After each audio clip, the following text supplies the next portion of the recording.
ये आप सबके समक्ष रखिए। राष्ट्रपति जी को जो ज्ञापन हम लोगों ने भेजा था उसकी रिसीविंग लौट के आई है, तो राणा जी अब इस ज्ञापन के बारे में पूरी रोशनी डालेंगे।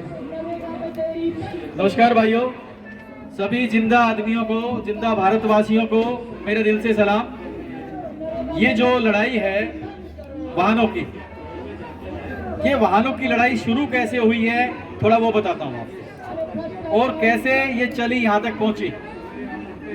3 महीने पहले हमें नहीं पता था कि कोई ऐसा नियम है जिससे गाड़ी स्क्रैप हो सकती है, हमें नहीं पता था, बिल्कुल भी नहीं।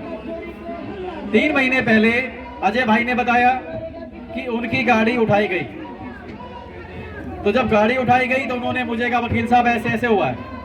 मैंने कहा लो मुझे नहीं पता, आप वो पर्ची मुझे भेजो जिस पर्ची के जरिए ये उठाई गई है। इन्होंने पर्ची भेजी, उस पर्ची को हमने रिसर्च किया, हमें 3 महीने लगे रिसर्च करने में। उस पर्ची को जब हमने पढ़ना शुरू किया तो 2018 से शुरू किया और 1995 तक सुप्रीम कोर्ट तक गए हम, और 1995 से लेकर 1972 तक गए हम। तो 1972 से लेकर और 2020 तक जितने भी सुप्रीम कोर्ट के जजमेंट थे, जितने एनजीटी के जजमेंट थे, जितने विदेशों के जजमेंट थे, हमने सारे पढ़े और एक मोटी फाइल बनी। उस मोटी फाइल के अंदर जब हमने देखा कि क्या इनकी गाड़ी उठ सकती है या नहीं, तब हमें कानून की जानकारी हुई कि वास्तव में कानून क्या है और मीडिया ने हवा क्या बना रखा है और इम्प्लीमेंटेशन कैसे हो रहा है। ये चीजें हमें वहां पता चली। अब कानून क्या है वो बताऊंगा हर भारतवासी को। 2014 में एनजीटी नेशनल ग्रीन ट्रिब्यूनल में एक केस आता है, Vardhaman Kaushik versus union of India.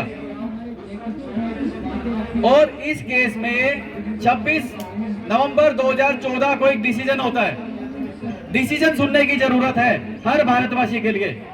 उस डिसीजन के 2 पॉइंट हैं। पहला पॉइंट ये कहता है 15 साल पुराने सभी डीजल और पेट्रोल व्हीकल अगर एनसीआर में चलेंगे तो पुलिस उनका चालान कर दे, पुलिस उनका चालान कर दे और उनको वापस दे दे कि वो दोबारा नहीं चलाएंगे। पहला पॉइंट। दूसरा पॉइंट ये कहता है 15 साल पुराने सारे व्हीकल, चाहे वो डीजल है, चाहे पेट्रोल है, चाहे सीएनजी है, वो पब्लिक प्लेस पे पार्क नहीं होंगे। अगर वो पार्क किए पाए जाते हैं तो पुलिस की बात कर रहा हूं, पुलिस मोटर व्हीकल एक्ट में उनका चालान कर दे और वो अपने घर में खड़ी कर लेंगे। ये 2 नियम है बस।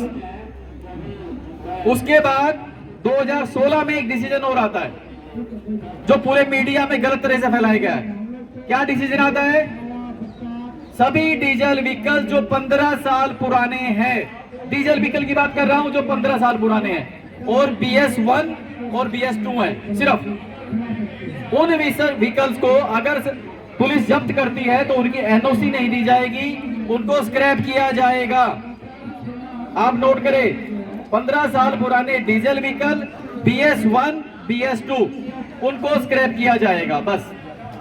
इसके अलावा किसी भी व्हीकल को स्क्रैप नहीं किया जाएगा। ये पॉलिसी है, गवर्नमेंट का ऑर्डर है। उसी में एक ऑर्डर और भी है, 15 साल पुराने सारे डीजल व्हीकल जो एनसीआर में चल रहे हैं 15 साल पुराने और जो BS1-2 नहीं है, उन सभी को एनओसी दे दिया जाए, डी रजिस्टर्ड कर दिया जाए और एनसीआर से बाहर पूरे देश में आप कहीं भी चला सकते हैं। फिटनेस टेस्ट करवाइए, रजिस्ट्रेशन करवाइए और चलाइए। ये 2 नियम है। अब हो क्या रहा है देश में, कोई भी गाड़ी सड़कों पे खड़ी मिली 15 साल पुरानी, उठाया 2 दिन में स्क्रैप कर दिया उसको। 2018 में गवर्नमेंट ऑफ एनजीटी, दिल्ली सरकार ने एक पॉलिसी बनाई 2018 में, स्क्रैप पॉलिसी। एनजीटी के उस ऑर्डर को जारी करते हुए वो क्या कहती है, दिल्ली की स्क्रैपिंग एजेंसी जिसको लाइसेंस दिया गया है वो केवल दिल्ली नंबर को ही स्क्रैप कर सकती है, दिल्ली के बाहर के नंबर को स्क्रैप नहीं कर सकती है। कानूनी प्रावधान है। लेकिन क्या होता है, कोई राजस्थान से गाड़ी गलती से यहाँ आ गई और उसके 10 साल पूरे हो गए, अगले दिन उठाते हैं और उसको स्क्रैप कर देते हैं। गुंडागर्दी खुलेआम चल रही है देश के अंदर। खुलेआम गुंडागर्दी। ये देखिए आप। दूसरी बात, अगर कोई पुलिस वाला, कोई स्क्रैपर एजेंसीज दिल्ली के अंदर किसी गाड़ी को उठाते हैं, आपको लॉ का प्रावधान बताता हूं पहले मैं, कोई भी स्क्रैपिंग एजेंसी आपकी गाड़ी नहीं उठा सकती है, लॉ का प्रावधान है। ये पुलिस के पास पावर है, सिर्फ पुलिस के पास, ट्रैफिक पुलिस के पास, कि वो गाड़ी उठाएगी, थाने में लेके जाएगी और उसके बाद चालान करेगी। लेकिन आज क्या हो रहा है? ऑर्गेनाइज क्राइम चल रहा है, ऑर्गेनाइज क्राइम, माफिया राज कर रहा है दिल्ली के अंदर। कैसे राज कर रहा है? एमसीडी के ऑफिसर, एमसीडी का असिस्टेंट कमिश्नर ऑफ एमसीडी, साथ में ट्रांसपोर्ट कमिश्नर एनसीडी, साथ में लोकल पुलिस, साथ में स्क्रैपर एजेंसी, ये गिरोह बना लेते हैं, ऑर्गेनाइज गिरोह, माफिया। ये सड़कों पे चलते हैं। कोई गाड़ी देखी 15 साल पुरानी है, पता चल जाता है, उठाएंगे, बदमाशी करेंगे, ले जाएंगे स्क्रैपर अपने वहां पे अड्डे पे, अड्डा बोलेंगे हम इसको, और 2 दिन में स्क्रैप कर देंगे। अगर कानून की भाषा में कहूं तो ये रोबरी का मामला बनता है। संविधान को मानते हैं हम।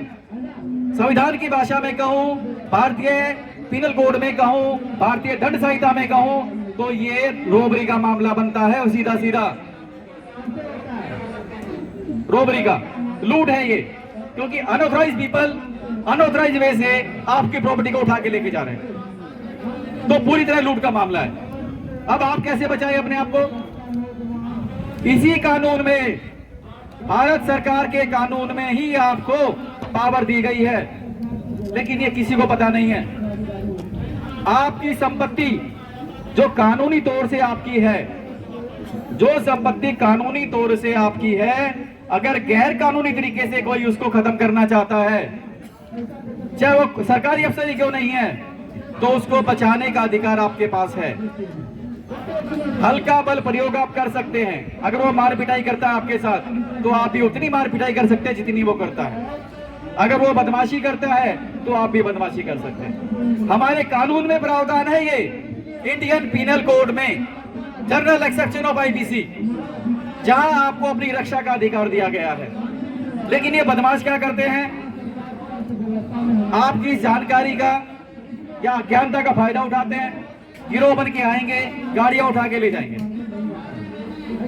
अभी हमने इसके सिलसिले में पिछले 3 साल में, 3 महीने में दिल्ली पुलिस कमिश्नर साहब को लेटर लिखा है कि ये ऑर्गेनाइज वे से गिरोह की तरह काम कर रहे हैं। कुछ पुलिस वाले भी शामिल हैं इसमें, असिस्टेंट कमिश्नर ऑफ एमसीडी शामिल है, ट्रांसपोर्ट डिपार्टमेंट शामिल है। अभी आज तकरीबन 25 दिन हो चुके हैं, वहां से कोई जवाब नहीं है अभी। इसके साथ ही हमने एमसीडी कमिश्नर दिल्ली, उनको भी लेटर लिख दिया है कि आपके यहाँ दिल्ली में इस तरह से संगठित गिरोह काम कर रहा है, लेकिन अभी कोई जवाब नहीं आया है। इसी के साथ हमने transport commissioner government of NCT of Delhi, उनको भी लेटर लिखा है पूरे सबूत के साथ कि ये कानून कहता है और इस तरह से इन गाड़ियों को उठाया जा रहा है, लेकिन अभी तक कोई जवाब नहीं आया है। इसके साथ हाई कोर्ट के माननीय मुख्य न्यायाधीश, chief justice of high court Delhi, उनको हमने पूरे दस्तावेज के साथ लेटर लिखा है कि आप अपनी शक्ति का प्रयोग करते हुए इन अपराधियों के खिलाफ कार्रवाई करें, लेकिन अभी कुछ नहीं हुआ ऐसा।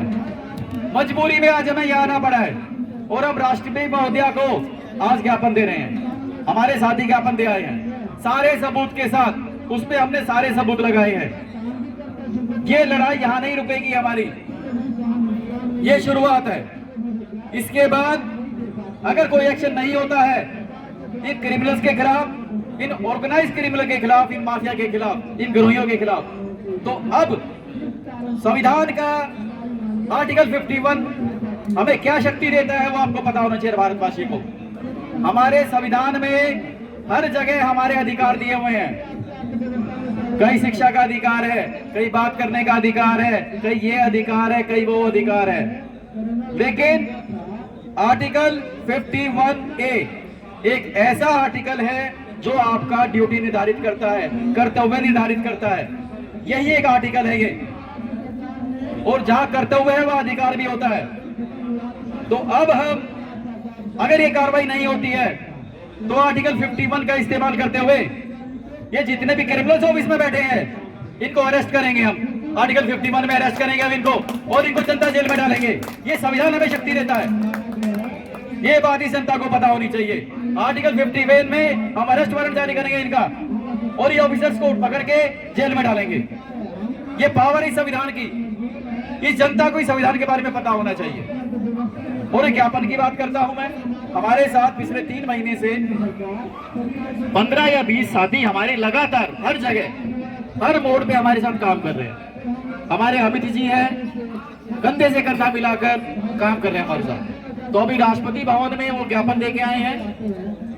हमने उनको भेजा था कि आप जाइए, प्रक्रिया को सीखिए और समझिए कि संविधान में काम कैसे होता है। तो अभी वो गए हैं, ये ज्ञापन की कॉपी है। इस कॉपी को अभी हम नेक्स्ट स्टेज पे एक काम और करेंगे। Chief justice of supreme court के माननीय चीफ जस्टिस साहब को ये तमाम लेटर हम भेजेंगे कि आप अपने संवैधानिक शक्ति का प्रयोग करते हुए इन क्रिमिनल्स के खिलाफ एफआईआर दर्ज करें और सू मोटो लेते हुए कानूनी कार्रवाई करें। वो हमारा आखिरी होगा जो संवैधानिक होगा। उसके बाद फिर हम अरेस्ट वारंट जारी करेंगे आर्टिकल 51 के अंदर और जनता सड़कों पे होगी और ये अफसर इनको हथकड़ी बांध के सड़कों पे लेके जाएंगे। ये हमारा संविधान हमें शक्ति देता है। हमारी संपत्ति जो सरकारी संपत्ति है वो हमारी है, हमारे टैक्स से बनी हुई है। ये मत समझे वो सरकारी संपत्ति है तो हमारे कह जा रहा है, नहीं, हमारे टैक्स से बनी है। अभी गवर्नमेंट ऑफ इंडिया ने यानी minister of highway and transport ने एक ऑर्डर जारी किया है कि 1 अप्रैल से सभी व्हीकल गवर्नमेंट के जो 10 साल पुराने हो चुके हैं उनको स्क्रैप कर दिया जाए, जबकि सिर्फ एनसीआर का नियम है ये कि एनसीआर में व्हीकल नहीं चलेंगे। लेकिन बदमाशी देखिए, गवर्नमेंट ऑफ इंडिया ने पूरे भारत के सरकारी व्हीकल जिनके 10 साल पुराने हो गए स्क्रैप की पॉलिसी बना दी और ये नोडल ऑफिसर बना दिया कि भाई हर हफ्ते कितने व्हीकल स्क्रैप होते हैं ये बताओ। पूरी तरह से गैर कानूनी, पूरी तरह से गैर संवैधानिक। एनजीटी ने सिर्फ एनसीआर की बात की है, एनसीआर के आड़ में पूरे देश को लपेट दिया इन्होंने। अभी अपराध करने दो, कानून में एक नियम है, अपराधी अपराध करके भागता है और फिर पुलिस उसका पीछा करती है और जेल में डालती है। इस बार जनता पुलिस उनके पीछे भागेगी और उनको जेल में डालेगी। और इन्हीं शब्दों के साथ यहाँ जितने भी मेरे साथी आए हैं, जितने भी क्रांतिकारी साथी हैं, जीवित इंसान हैं, उन सबको मैं दिल से बधाई देता हूँ। लेकिन एक बात याद रखें, हम किसी भी रूप में गैर कानूनी काम नहीं करेंगे, किसी भी रूप में हमें हिंसा नहीं करनी है, हिंसा नहीं करनी है। हम पूरी तरह से अहिंसा रूपी काम करेंगे, संवैधानिक शक्तियों का प्रयोग करते हुए काम करेंगे। कोई भी गैर संवैधानिक काम नहीं करना है आपने। धन्यवाद।